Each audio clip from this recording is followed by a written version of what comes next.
and Ethics Consulting, Hedin B Consulting in United States. So Dr. Bruce Hedin is a leading expert in the assessment of the effectiveness of advanced search and analytics technologies at performing legal tasks. As a consultant, he supports clients in the design and oversight of sampling and measurement protocols to validate the results of AI-enabled review technologies and provides guidance to counsel engaged in meet and confer discussions regarding the use of AI-enabled review and retrieval processes. Dr. Hedin has contributed to a number of initiatives that seek to ensure that to the extent AI is adopted in the service of the law, it is done so on the basis of an informed trust. Example initiatives include the US National Institute of Standard and Technology's Text Retrieval Conference, TREC, legal track, where he served as coordinator from 2008 to 2011, and the law chapter of IEEE's Ethically Aligned Design, first edition, where he served as a member of the multidisciplinary drafting team, which establishes a framework for the trustworthy adoption of AI in legal applications and the justice system at large. Dr. Hedin has contributed articles to publications such as Perspectives on Predictive Coding and other advanced search and review technologies for the legal practitioner, the Journal of Artificial Intelligence and Law, Current Challenges in Patent Information Retrieval, and New York Law Journal. Dr. Hedin earned his PhD from Stanford University and his BA from Cornell University. Today, he will give a very interesting talk on protocols and evidence, operationalizing principles for the trustworthy adoption and use of AI in the domain of the law. Now, before handing over to Dr. Hedin, I just wanted to say a few things about like some of the protocols. So first of all, the participants, you will not be able to directly ask questions because this is a webinar. So instead, you can use the Q&A button that you can see your bottom right. And so you can use the Q&A button for doing that. For any other issues, for example, if there is any audio and video problems, you can raise those issues through the chat window. Okay. And without much further ado, I hand over to Dr. Hedin. Over to you, Bruce. Great. Thank you very much. And it's a pleasure to be speaking to all of you at this very valuable and important symposium. For my part, I'd like to begin with a scenario that may be familiar to some of you. And if it's not familiar to you, it will, I hope, at least offer a window on the circumstance on which I'll be focusing for the remainder of my time. The situation is a consulting engagement, and the year is 2022, the current year, and you are brought in as a scientific consultant midstream to an ongoing dispute between parties to a civil lawsuit. The stakes are high in the lawsuit, and both parties have engaged top-tier law firms, and they have been contending over discovery-related issues without any resolution for 6 months. You're given background materials to bring you up to speed, and what you find is that the parties are arguing about the same issues parties have been arguing about for the past 15 years. Their discussions are getting lost in minutiae of process, often getting tangled up in questions of terminology, and they're missing basic questions of effectiveness. Does the technology work? How do we measure that? And their disputes show a misunderstanding of key concepts of measurement and validation. How do you sample? What's the appropriate metrics? And so on. And finally, as you come into it, you look at these disputes and you say that you see that a solution to these disputes is really not that hard to find, but they've been contending over it, racking up billable hours for 6 months. So what goes through your mind? Well, on the one hand, as a consultant, you're thinking, well, this looks like it'll be a productive consulting engagement. I may be engaged for some time, given the nature of this dispute. On the other hand, when you step back a bit and you think of it as a citizen, you see that there's a problem here. These technologies have been developed to assist in discovery, to assist in legal discovery. They've been on the marketplace for over 15 years. They've been tested, they've been court approved. They have the potential to make the judicial system much more efficient, to get to the merits of the case more quickly, to identify the facts that matter more efficiently, and to reduce the cost of discovery, leveling the playing field and improving access to justice. But instead of those, potential benefits being realized, here we are in 2022, and we have top-tier law firms contending with each other about issues that, at least in your mind, should have been resolved a long time ago. So that'll be the focus of my talk. It's a question of how we address this problem, which is really a problem of trust, and how we can arrive at mechanisms for enabling trust between the parties in all situations. But the situation I'll be focusing on is legal discovery, where you have an inherently contentious circumstance between the adversaries in the litigation. But what mechanisms do we need to develop a trust in the technology so that we can avoid some of the problems we just saw in the situation I described? Now, to begin with, I'll provide a little bit of background on legal discovery in the US, since discovery in the US is not the same as it is in India, is not the same as it is in Europe. So I'll give a little bit of background on discovery, on the technology, and then we'll talk about some of the specific circumstances that characterize the situation with the adoption of relating to the adoption of discovery technologies in the US.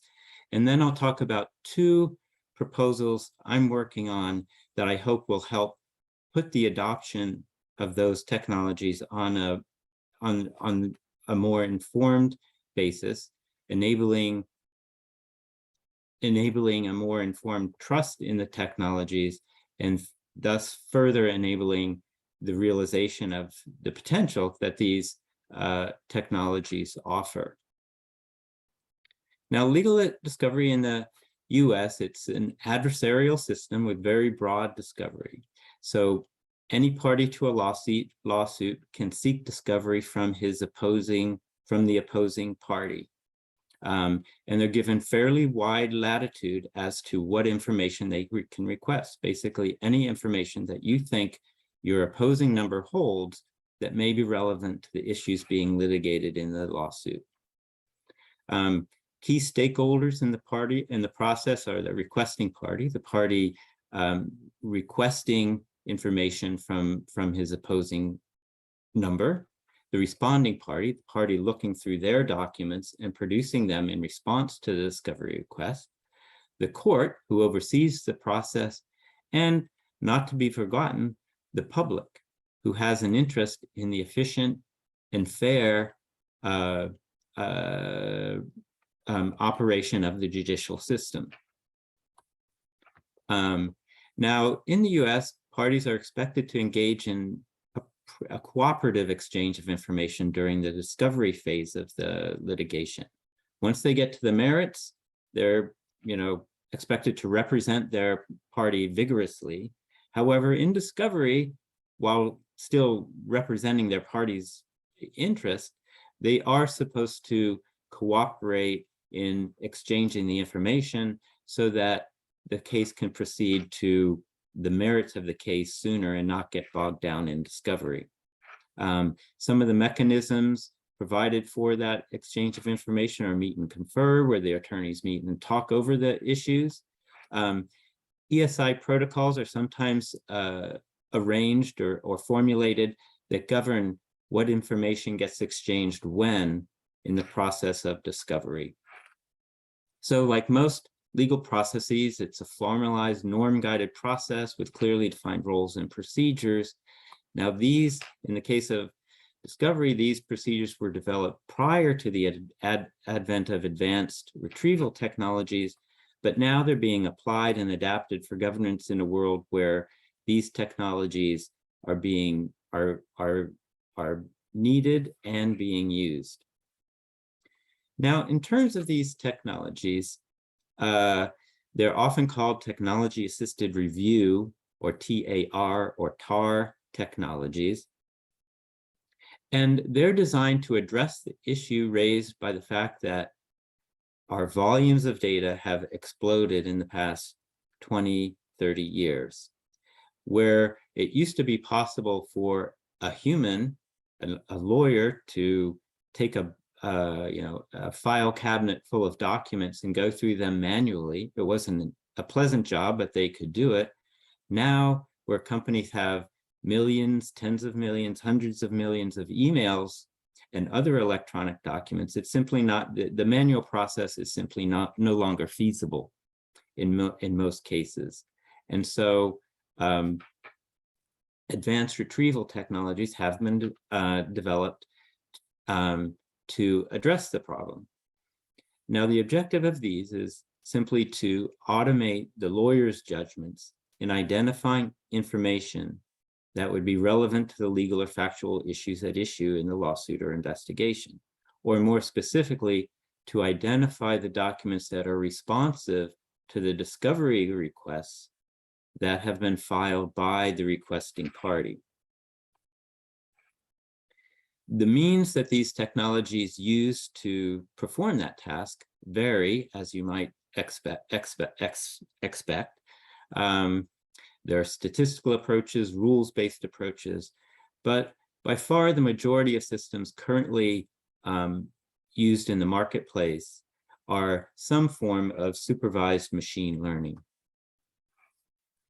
And the workflow followed in these, with these technologies, again, it varies, but for the most part, it follows a fairly standard machine learning workflow. Key elements in the workflow for the discovery of responsive information is defining what it is that's responsive. In other words, arriving at a definition of responsiveness, choosing your training data, obtaining intermediate gauges of effectiveness, adapting to changes in the data landscape or changes in the discovery requests that may occur over the course of the litigation, and the final validation process.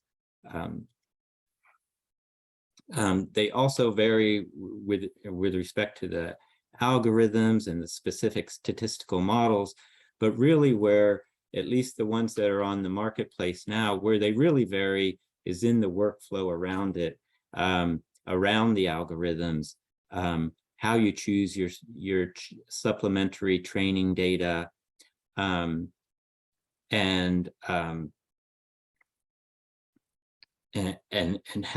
how often you do that. Is it continuous or is it by batches, and so on.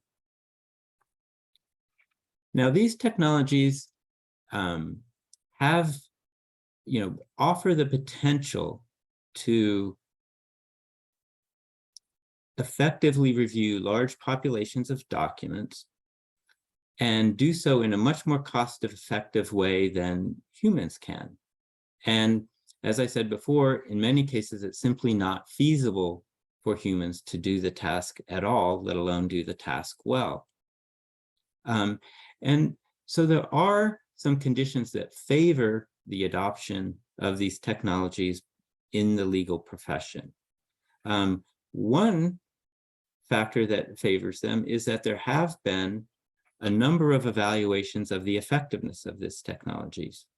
There were a series of evaluations conducted by US NIST, the National Institute of Standards and Technology, back as early as 2006 to 2011, where the legal track within the text retrieval conference evaluated the effectiveness of these advanced technologies at performing just the task we've been talking about, legal discovery. And they found that some of these technologies were in fact quite effective. And building on the TREC studies, in an important paper, there were a number of academic papers. One published by Moore Grossman and Gordon Cormack in 2011 compared the effectiveness of these review technologies to manual review and found that technology-assisted review can and does yield more accurate results than exhaustive manual review with much lower effort. So that's one condition that favors the adoption of these technologies.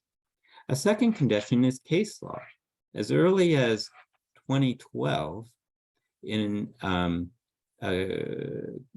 opinion by Judge Peck in a matter called De Silva Moore, in this matter, the one party wanted to use technology-assisted review, the other was opposing its use.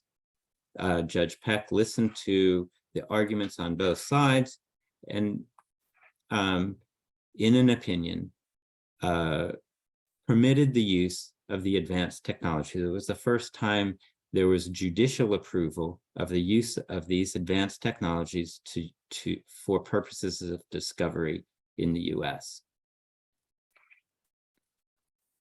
In a follow-on opinion from 2015, the same judge, Judge Peck, confirmed this opinion in Rio Tinto. And in that opinion, he said that in the 3 years since De Silva Moore, case law has developed to the point where it is now black letter law that where the producing party wants to utilize TAR for document review, courts will permit it. And finally, in a more recent case dating from 2020, Livingston versus City of Chicago, Judge Kim, in addressing an issue where the requesting party wanted to become very much involved in the selection and operation of the TAR process, the judge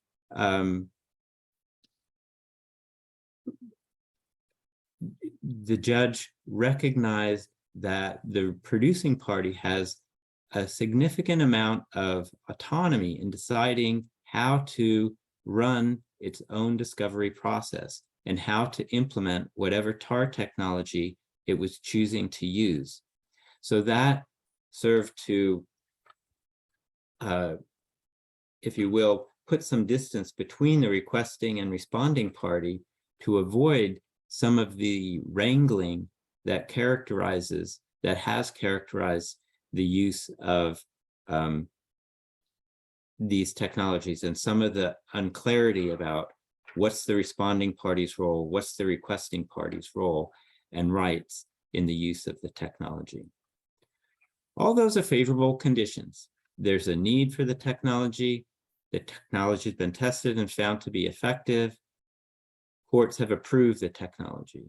But in spite of these favorable technologies, frustrations remain. Frustrations remain for all parties. For the responding party, they may want to use the technology, but what they see if they adopt the technology is that they're going to be dragged in to a months-long, even years-long dispute over minutiae of the process. And they won't be able to get through discovery without a huge cost in terms of simply arguing over the issues raised by the requesting party with regard to their use of it.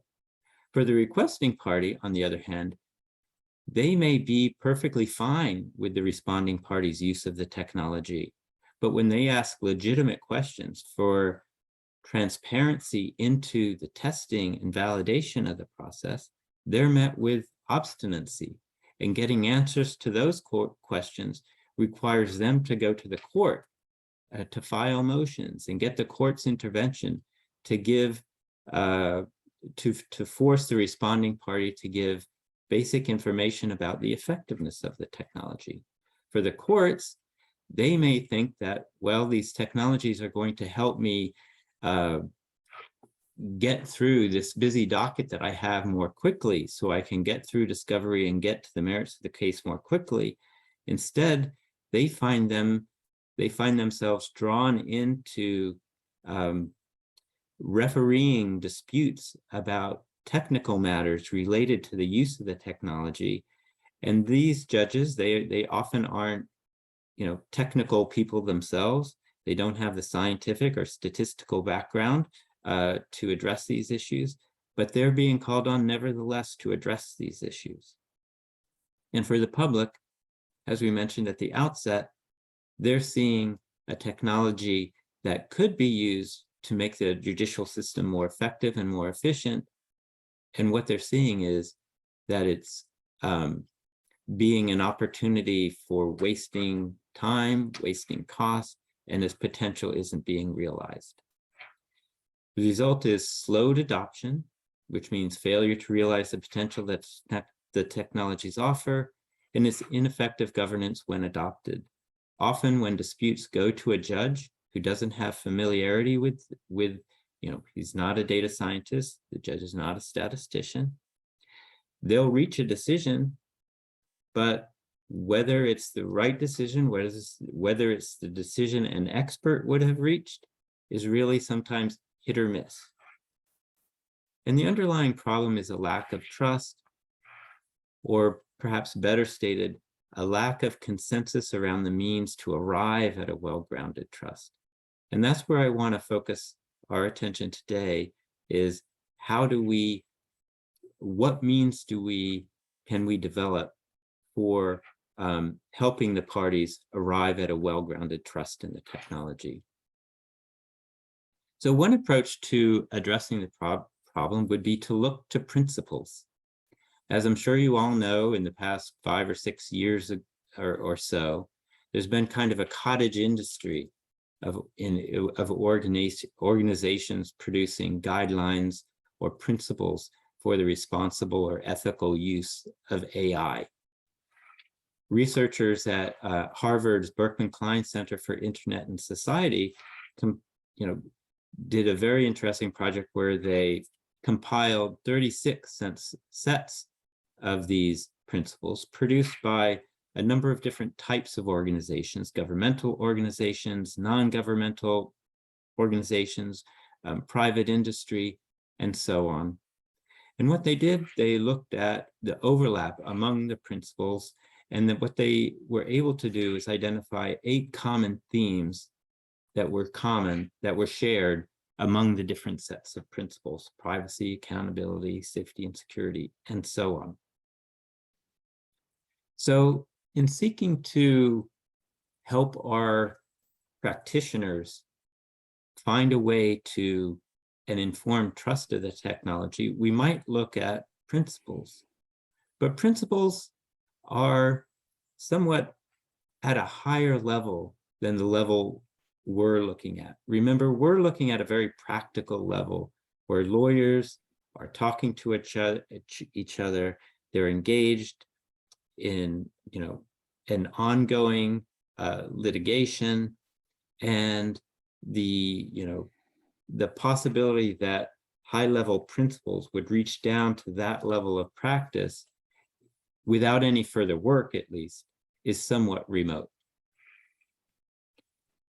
So we might also turn for a solution to professional ethics. After all, lawyers... Hi, Bruce. Sorry to interrupt you. So I have a question on the previous slide on the diagram. Sure. So yeah, this diagram looks pretty complicated. So can you please elaborate a little bit more about, so for example, I see there are many concentric circles, and each of the circles are divided into several categories. So what are the basis for this categorization? How the is it some kind of a taxonomy, or how these things have been organized? Can you please explain these things in a more detail? Sure, absolutely. And I apologize, it's a very small diagram on the slide. I can say that if you go to the, if you go to the Berkman Klein Center, you can find the chart, and it's actually interactive, and you can, navigate your way through it. It's very interesting. But in terms of the layout, there are, as you observe, there are these concentric circles, and each of those concentric circles is represents one of those 8 common themes. So the center, the smallest circle, is privacy. And then the next one out is accountability. And the next one out is safety and security, and so on, all the way out to the last one, which is promotion of human values. Around the outer circle, where it's very hard to read, are each of the 36 initiatives that produced a set of guidelines. And then going in through the circle, kind of like the spokes to the wheel, you'll see for each of those initiatives, there'll be circles, larger or smaller, on filled circles on each of the concentric circles. And the larger the circle, the more emphasis that particular set of guidelines places on that particular theme. So, I'm looking at, I'm afraid it's too small for myself to read, but you can see that, there are some sets of guidelines that put greater weight on safety and security. They'll have large circles on the third, from the inside out concentric circle. Those that put more emphasis on promotion of human values will have bigger circles on the outer ring or the outer concentric circle. So that's how it's designed to be used. It's a kind of a compact way to see where the 36 initiatives overlap and where they differ in their points of emphasis. Does just that help? Curious. Yeah, I Yes. mean, that actually helped a lot. So just curious to know, so suppose, so if there is a smaller circle and there is some circle which is containing that, is there some kind of a superset, subset, or monotonicity kind of relationship, or in terms of importance, like the one which are like inside circle and which are outside circle, there is some kind of a level of importance. So you typically, like when you Yes. represent this as sets, right? So you represent them as a subset or superset or some kind of monotonic thing. So is there any such relationship in this thing? Of course, I can understand these are kind of qualitative things, so they are not exactly mathematical, but still, I mean, from a qualitative perspective, is there some kind of a relationship between these things? No, I think it's more just a compact representation. So there's no real implication between, the fact that, privacy is within accountability. It's not saying that, privacy is somehow implied by accountability. It's really, I think they just chose it, to represent it that way, so that you could get all this information in a compact diagram. Okay. Yeah. Thanks. Sure.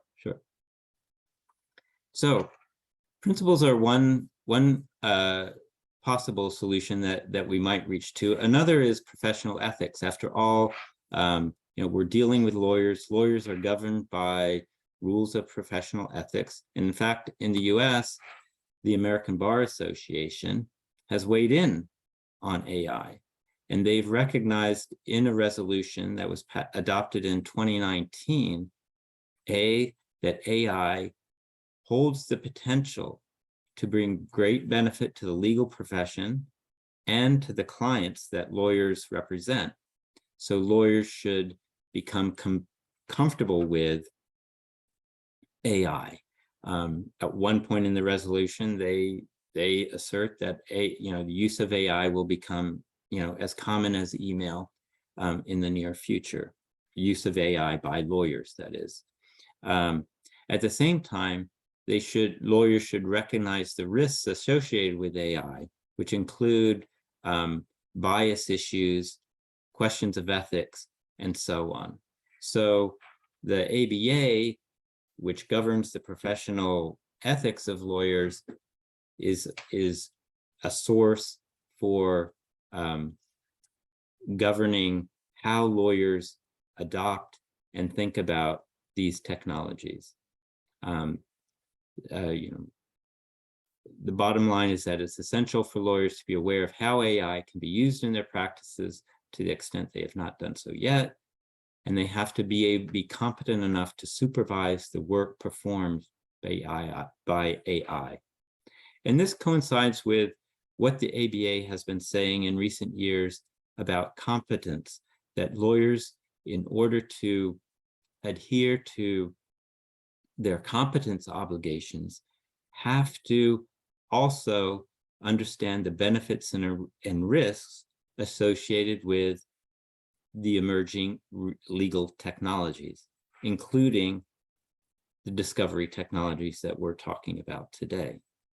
So professional ethics is another way to go, another possible solution, but again, it's somewhat remote from the circumstance we're talking about, which again, we're talking about lawyers in the trenches, arguing with each other, vigorously representing their clients.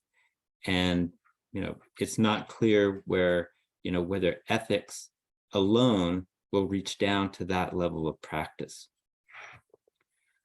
A third avenue is trust conditions. We mentioned that the circumstance we're talking about was essentially an issue of trust. And the IEEE, in its in the global initiative on the ethics of autonomous and intelligent systems, and in particular in its flagship report, Ethically Aligned Design, which was published in 2019, and more specifically in the chapter on law, gave great attention to trust conditions, what enables you to develop and inform trust in an AI-enabled technology. They also advanced what I call value-oriented principles, focused on human dignity, human liberty, privacy, and so on. But they also recognize that in order to trust that a technology is meeting those goals, those value-oriented goals, you have to have means for trusting the technology. And that led us in the law committee of the IEEE to identify 4 key trust conditions. Effectiveness. Is the application fit for its intended purpose? In other words, does it work? Which is a question that is straightforward, but you'd be surprised how often it's overlooked in practice. Competence. Do the operators of the application have the skills required? In most AI applications, most workflows, there's still a significant amount of human agency in operating the system. And do the human agents have the required skills to operate it effectively? Accountability, are lines of responsibility for outcomes maintained? And transparency, do stakeholders in the results have access to the pertinent information? Now, with these trust conditions, and thinking back to how to the problem we identified and what we observed about it being an issue of trust, we may be on to a framework that may help us get a little closer to the nature of the problem.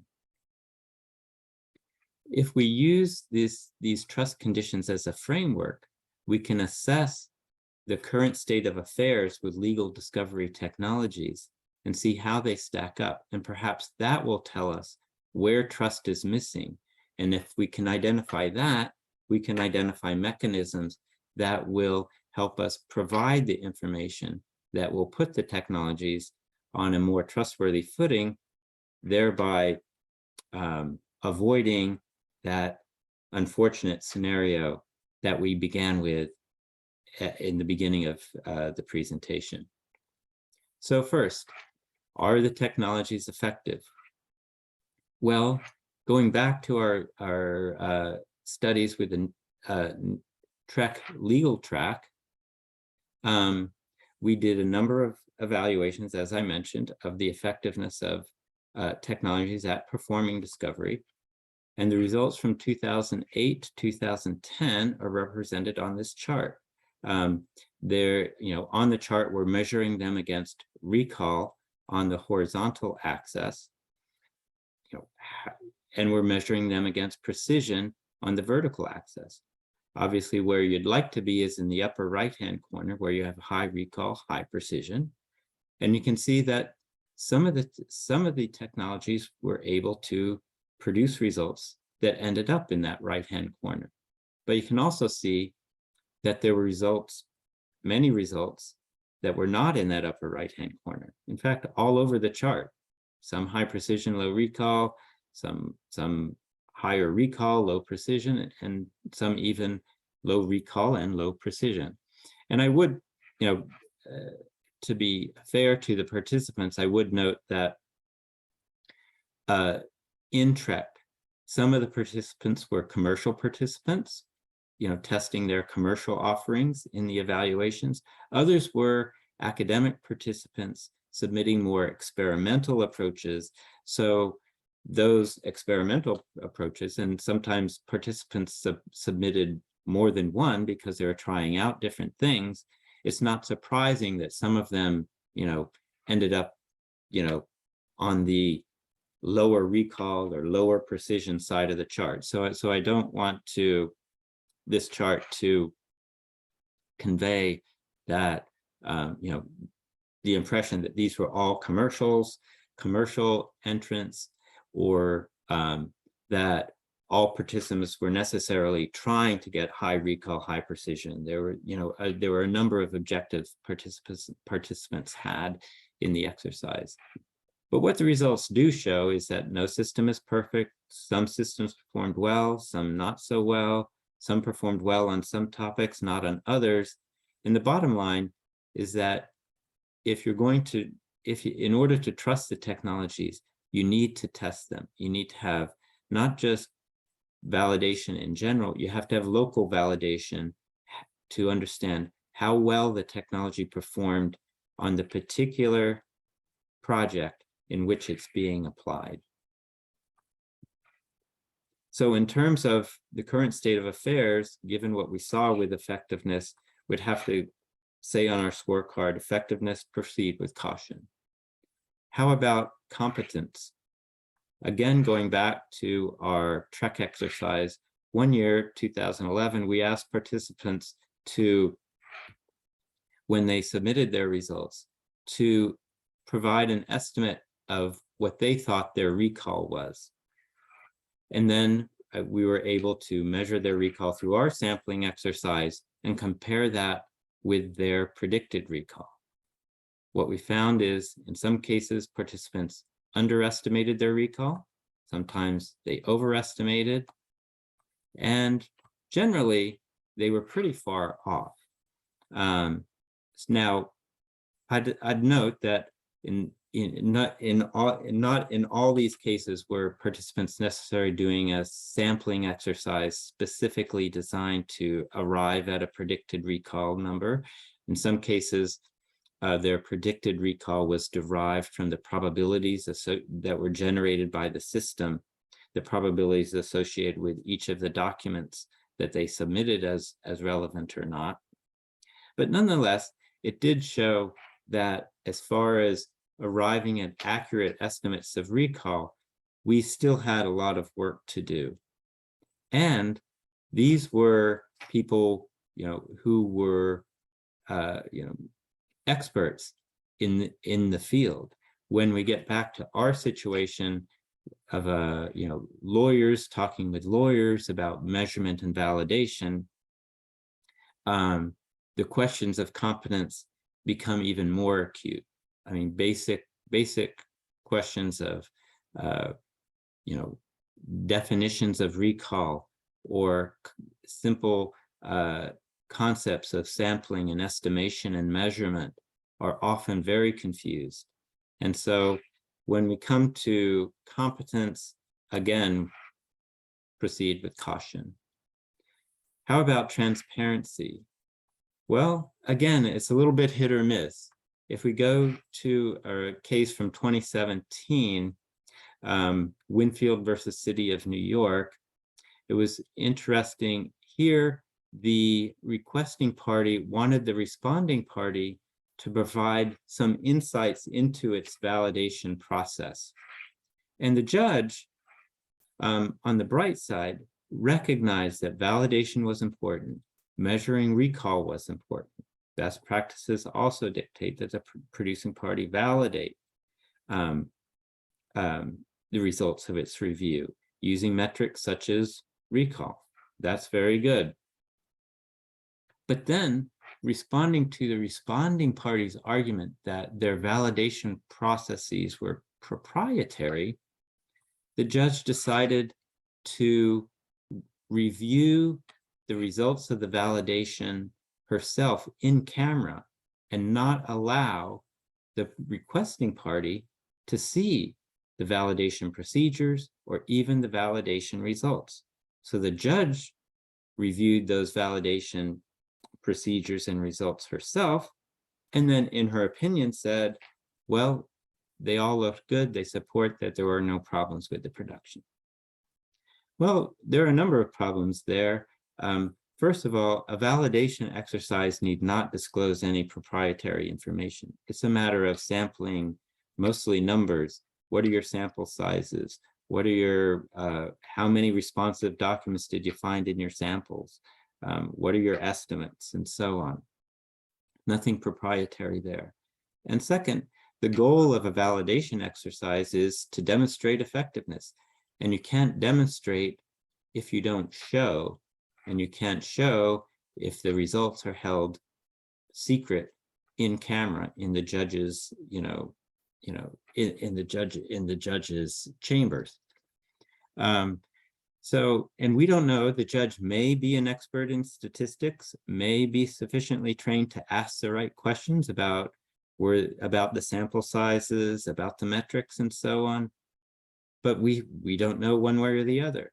So this was kind of a hit and a miss. It was a hit. The judge observed that recall was important, but it was a miss in that she didn't let the validation exercise actually do what it's intended to, which is to demonstrate effectiveness. So again, proceed with caution.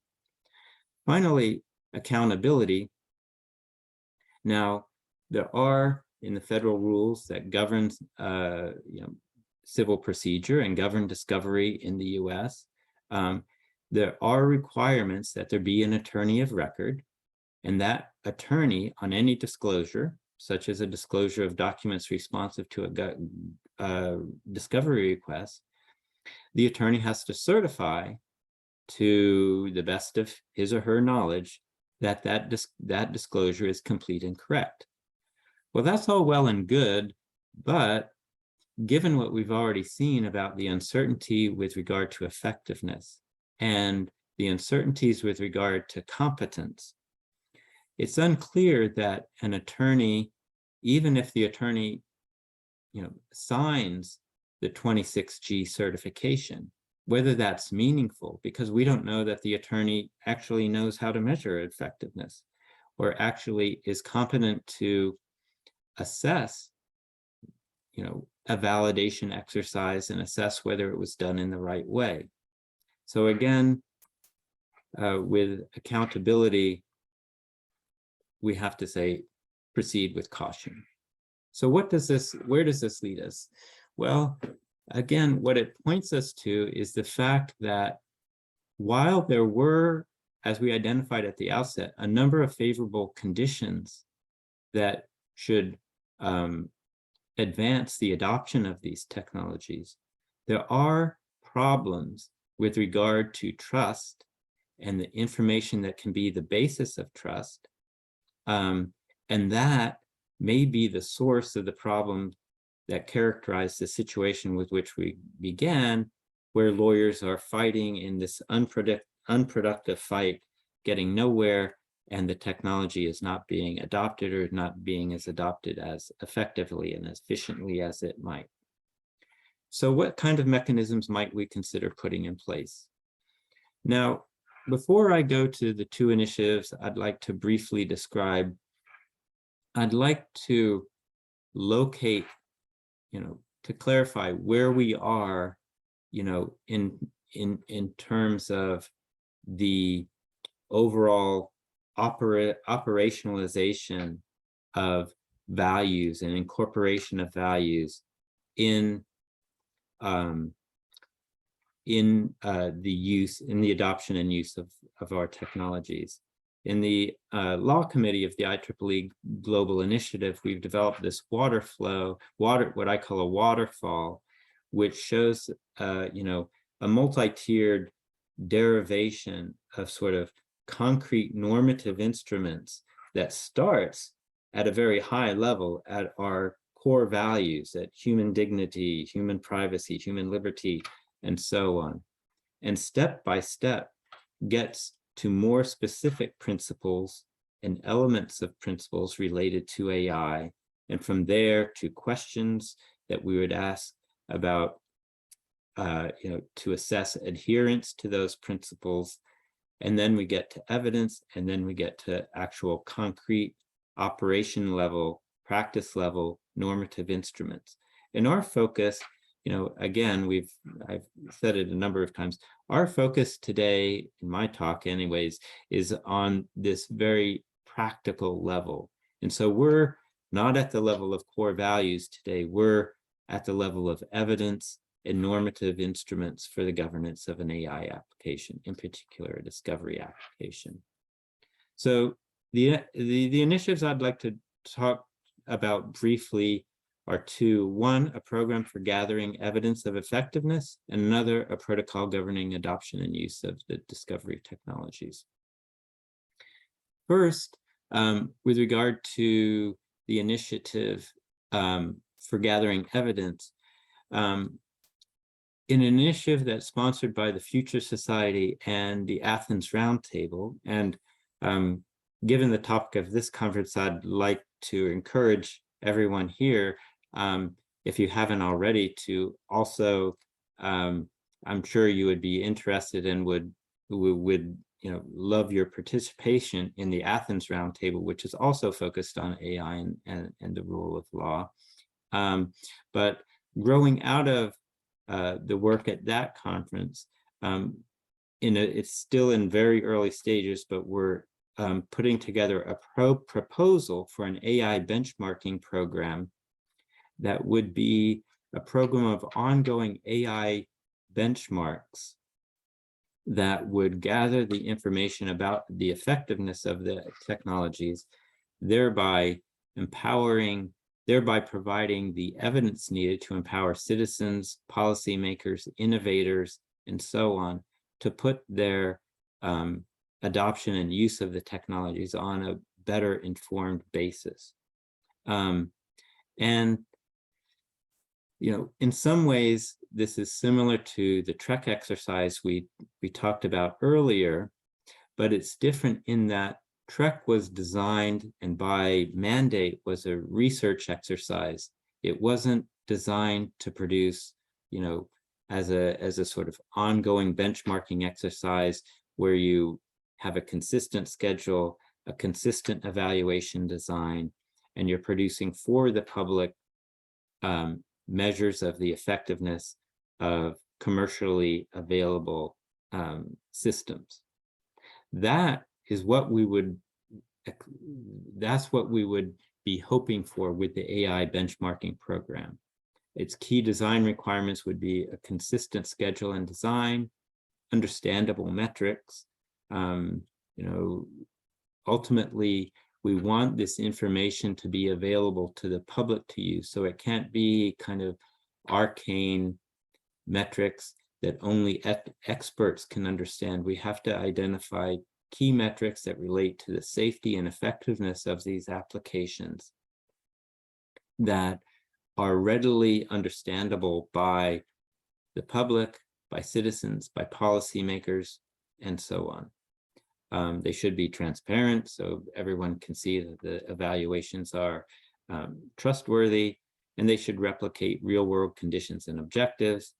And of course, they need broad participation if they are going to be meaningful. There are lots of challenges with implementing such a program, from metrics to data sets and so on, but the benefits are fairly far-reaching. We could further evidence-based decision-making when it comes to the governance of AI. We could foster innovation. If you have, an innovative design, you can have it tested in the benchmark and show its effectiveness, and either acquire financing, get support for it, and so on. So there's a number of ways that such a benchmarking program could bring benefits in terms of scientific innovation as well as economic prosperity. It can promote international cooperation. It's designed to produce evidence that would be usable across different jurisdictions. So whether it's in the US, North America, India, Europe, the hope is that it would help us arrive at a consensus on the language we need to use about trustworthy AI and on specific things such as metrics and evaluation design. And ultimately, what our hope is to get the information out to the public, to citizens, so that they are empowered to make better informed decisions about which AI systems they want to use, which AI systems they want those they interact with, whether it's a government agency or a private company, what they want those entities, what AI systems they want those entities to use in conducting their interactions with them and their fellow citizens. So that's one initiative that could produce evidence. And obviously, among the systems that we would test in there would be discovery technology, such as those we've talked about at length today. A second initiative is development of an ESI protocol that would govern the exchange of information between the parties. And the goal here is to help the parties cut through a lot of the clutter, cut through a lot of the unpredictable arguments, and get really to the issue at hand, which is the technology effective? Does it work? If I'm the requesting party, is it giving me the information to which I am entitled? I don't need to know a lot about process. I just need to know I just need to have a measure of the effectiveness of the results. So this is a protocol. It's not a protocol of how to use TAR or how to use the technology. It's a protocol about how the parties should talk about the technology, what information they should exchange. Its objectives are to enable a streamlined but meaningful information exchange, answering the key question, what information gets exchanged when and for what purpose, and avoid any requiring any exchange of information that doesn't help, doesn't advance the trustworthiness of the technology or doesn't advance the requesting party's interest in gaining information about the trustworthiness of the technology. And it should serve as the basis for providing the information needed for well-informed trust. And there, again, the focus is on the results of the review, not the process. Too many times parties get lost in disputes about the process when what really matters is the results. And it should be robust and adaptable to a wide range of circumstances, and it should empower practitioners of all levels of experience. So it has to include a certain amount of tutorial content to address the understandable competency issues that we've already had occasion to note. The structure is really broken down into sort of three related documents. There's the protocol itself, which focuses on key disputed issues and encourages evidence-based decision-making and early use of expert support. associated with that protocol is a line-by-line commentary. So there's actually within the protocol there, the provisions, there are, hyperlinks scattered throughout, and those hyperlinks lead to commentary on those provisions, where it provides the justification for a given provision, interpretive guidance as to how a provision is meant to be understood, as well as a certain amount of tutorial background. And then a third document is a practitioner's guide, which as a separate document, it's allowed, it permits itself to take a deeper dive into some of the nuts and bolts of sampling and measurement that it would be, going into too great a detail in the commentary might, be a distraction or put potential, or lawyers who would be potentially adopting the protocol might put them off, thinking this is,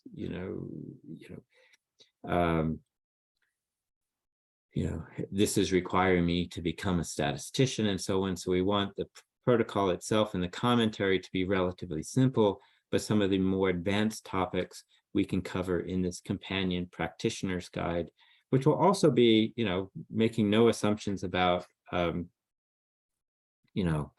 the level of expertise. So it'll be, it's, tutorial for both novice and expert users. And the intended end state is to produce with this protocol to minimize the occasion for unproductive wrangling and to put the use of advanced review technologies on a sounder footing in both operation and testing, and thereby providing what we've been looking for, the basis for a well-informed trust in the technology.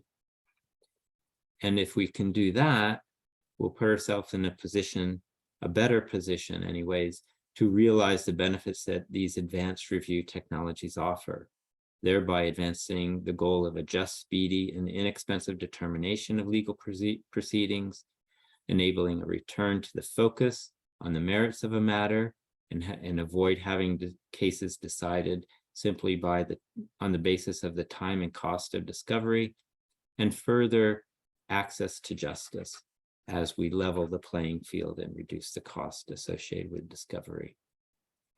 Now, we've given most of our attention today to legal discovery technologies. What I'd note is that legal discovery actually represents an easy case when we think about AI in the law. These technologies have been around for over 15 years. As we've seen, they've been evaluated, in independent evaluations conducted by NIST over now 10 years ago. And discovery doesn't raise many of the ethical issues that other technologies may raise, such as bias and so on. We're simply categorizing documents as responsive or not. It's not the same as, issues with predictive policing or facial recognition applied to law enforcement and so on. So what we've talked about in terms of a need for evidence and a need for protocols to be and mechanisms for producing evidence and protocols to govern the use of these technologies, to enable them to be put them on the basis of an informed trust. It's even greater in the case of these other applications of AI in the service of law that do raise more thorny ethical issues, such as judicial decision modeling, risk assessment, law enforcement applications, and so on. Without sound evidence, no trust, and without trust, there's no rule of law. There are some references. I'm sure these slides will be available for you all to look at. And now we can have a little bit of time for final thoughts and questions. I hope I didn't go too long. Let's see, there's... Thanks, Bruce, for really nice talk. And I can understand that it's quite late at your place. So thanks for being awake and give us this nice lecture. So I have a few questions, but first I will let the other participants to ask questions. So can you please use the Q&A button to ask your questions? And if you are a panelist, you can of course directly ask question. So is there any questions for Bruce?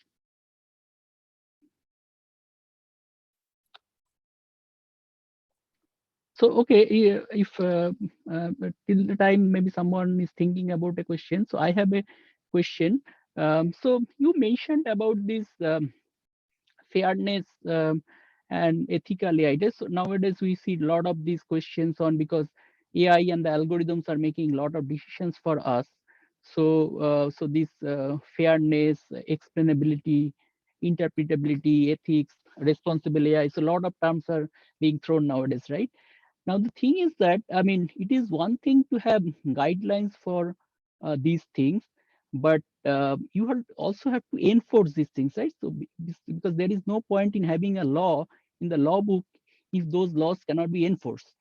So, how do we enforce this fairness or ethics or explainability? Who will enforce those things? Is it the state, or the court, I mean the judge, or the officers of the court, for example, the, say, a prosecutor or a defense lawyer? So I mean, or will there be some kind of a police for these things, right? So how do we like enforce this thing? Because AI is a complex domain, right? And or maybe even for example, nowadays, if there is something like, if you have some forensic evidence or some kind of mental health assessment, so there is some expert who may give evidence in a court of law, right? And the judge asks that person to give his or her expert opinion. So how will we, because these are complex matters of both like computer science or artificial intelligence as well as law, right? So at the intersection of that, so how should we enforce these kind of guidelines? Yeah, well, that's obviously a key question. And when I think to the level, when we think about enforcement, a couple thoughts come to mind. One is that I tend to use the word normative instruments, and by that, the reason why I use that is that's intended to be an umbrella term encompassing everything from kind of the softest kind of norm, industry best practice, all the way through standards and certifications, and even to statutory law, which would be enforced by the government.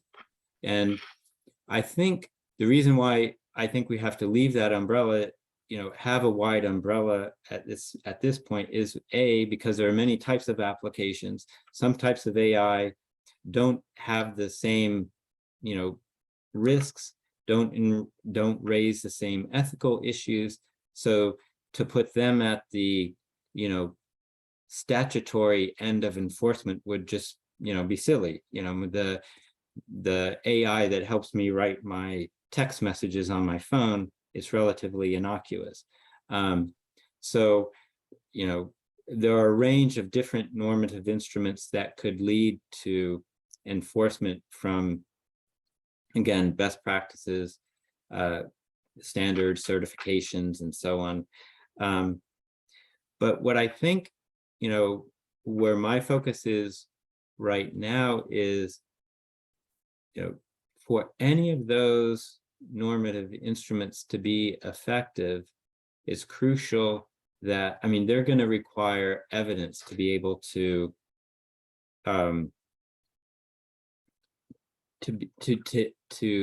have any enforcement or any effectiveness at all.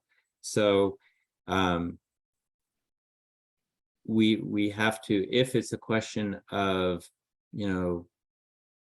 regardless of whether it's a privacy standard or any other standard, if it's, let's say it's a question of privacy, we have to understand how effective a technology is at actually recognizing private information or personally identifiable information before we can just put it in some sort of law.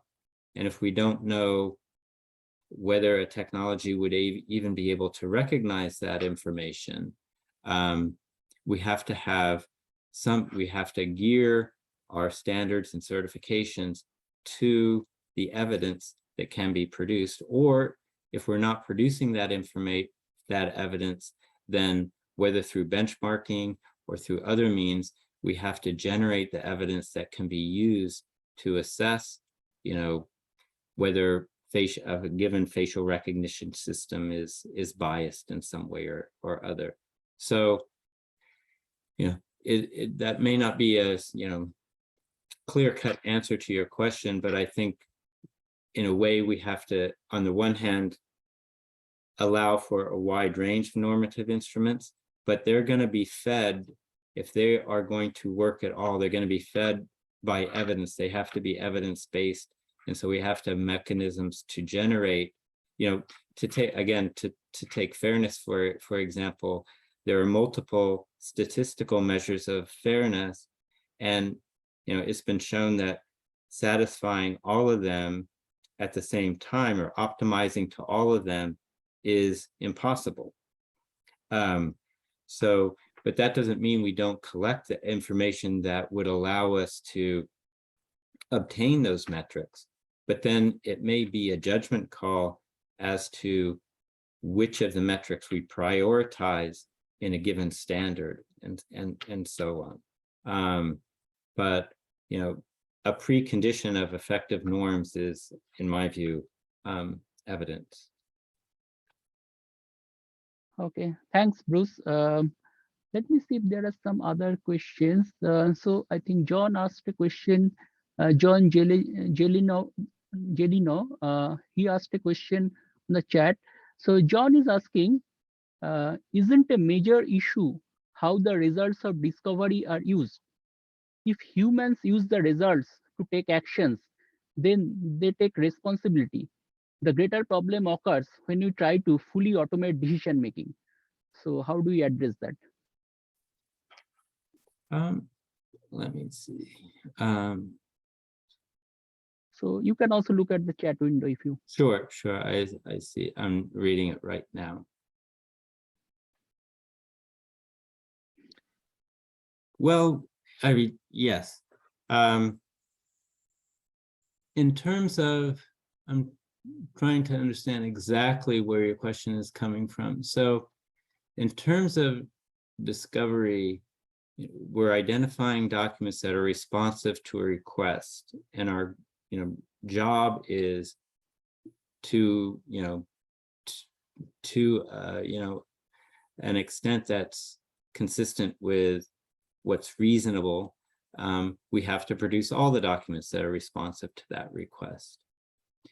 And so in that sense, we're producing the information. We aren't necessarily using the information. In terms of your question as to using the results of that discovery, litigants are using these advanced technologies to assess and extract information from the productions that come to them. So if I'm a requesting party, I request from you all documents related to X, Y, and Z. You produce to me 300,000 documents that are related to X, Y, and Z. So I need to pull the information, the usable information out of those 300,000 documents. I may use an advanced technology myself and gather that information and use that to proceed with the litigation as I see fit. At least I don't know if that's exactly what you're thinking of with this question. I can say, in the legal world,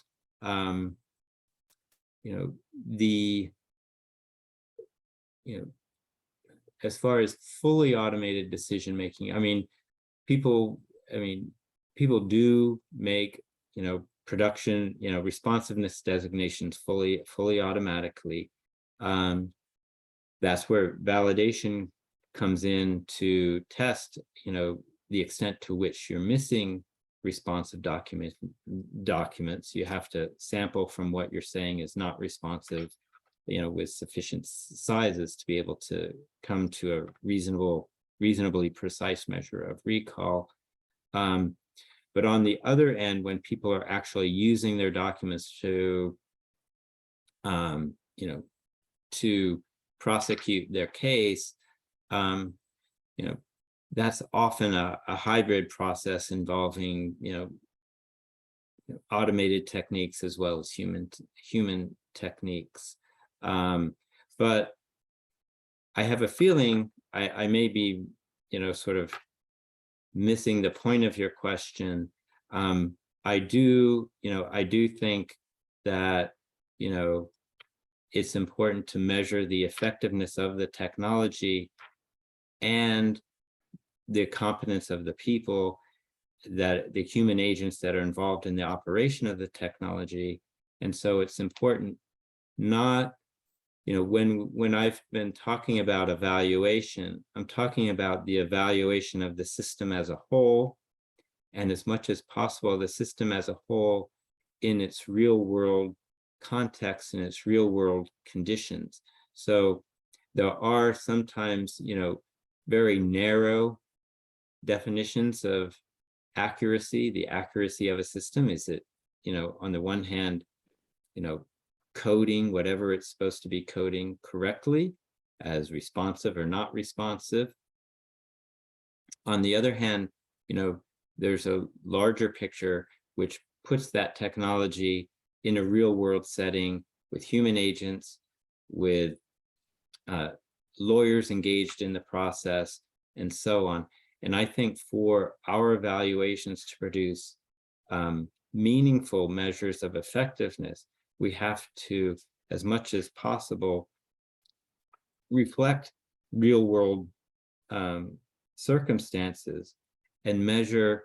That's why I say, not just accuracy, but measure the system's fitness for its purpose. Why is that system being adopted, and what is it supposed to accomplish in the real world? Not at just narrowly defined accuracy, but that more general concept of fitness for purpose is what I think we need to measure, whether that's, a fully automated system or a hybrid, with lots of human agency incorporated into it. Either way, I think it's, it's that broader understanding of effectiveness as fitness for purpose that we need to measure.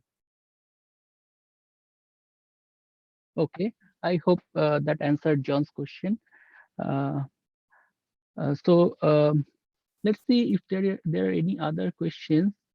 No, there are. I don't see any other questions in the Q&A box. In that case, let's thank Bruce for giving such a nice and informative talk, and I really learned a lot of things from it. So I think, Bruce, we still have private session with all the panelists. So this link is given in that, you can see in the chat window. You just have to click on that, and all of the panelists who want to join in that private session.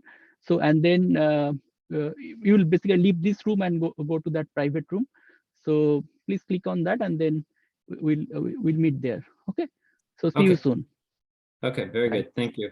Thank you, and let's give a big round of applause. Of course, we cannot clap our hands, but thanks, Bruce, for a nice talk. Thank you.